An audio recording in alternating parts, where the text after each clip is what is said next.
మండలంలో గంగాపుర సంఘం ఆధ్వర్యంలో భీష్మ ఏకాదశి ప్రత్యేక పూజా కార్యక్రమం వైభవంగా నిర్వహించారు. ఢిల్లీ ఎన్నికల ఫలితాలపై అన్నా హజారే స్పందించారు. అధికార దాహంతోనే కేజ్రీవాల్ ఓడిపోయారని వ్యాఖ్యానించారు. కేజ్రీవాల్ పై అనేక అవినీతి ఆరోపణలు వచ్చాయని పేర్కొన్నారు. లిక్కర్ స్కామ్తో కేజ్రీవాల్ అప్రతిష్ట పాలయ్యారని గుర్తు చేశారు. అందుకే కేజ్రీవాల్ ను ప్రజలు ఓడించారన్నారు.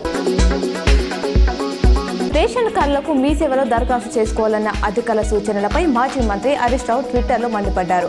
ఇంకెన్నిసార్లు ప్రజల్ని మోసం చేస్తారంటూ ప్రశ్నించారు. ప్రజాపాలనలో కులగణనలు, గ్రామ సభలో దరఖాస్తులు తీసుకున్నారు. ఇప్పుడు మీ సేవలో దరఖాస్తులు అంటున్నారు. ప్రజాపాలన, గ్రామ సభల దరఖాస్తులకు విలువ లేదా అన్నారు. ఢిల్లీ అసెంబ్లీ ఎన్నికల ఫలితాలు ఆప్కి షాక్ తగిలింది. ఆ పార్టీ కీలక నేత మాజీ డిప్యూటీ సీఎం మనీష్ సిసోడియా ఓడిపోయారు. జగ్పూర్ నుంచి పోటీ చేసిన ఆయనపై బీజేపీ అభ్యర్థి తర్విదర్ సింగ్ విజయం సాధించారు.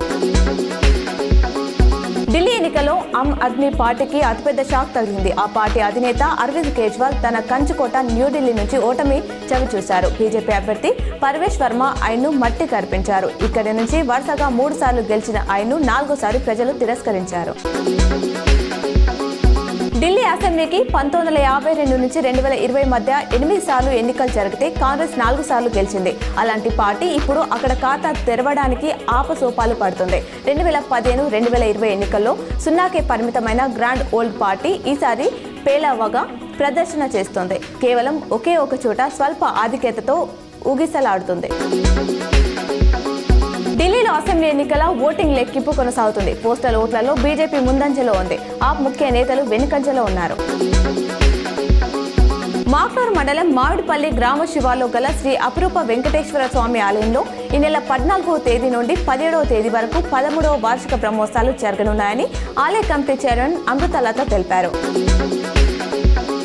బోధన్ లాయోలా స్కూల్ విద్యార్థుల సైన్స్ ఫేర్ ప్రదర్శన అందరినీ ఆకర్షించింది. విద్యార్థులు తమలోని ప్రతిభను చాటారు. ఆలూరు గ్రామంలో వెంకటేశ్వర స్వామి మందిరం నిర్మాణానికి శ్రీ శ్రీ శ్రీ పరమహంస పరివ్రాజక బాలయోగి రాములు మహారాజ్ చేతుల మీదుగా గ్రామ అభివృద్ధి కమిటీ ఆధ్వర్యంలో భూమి పూజ చేశారు.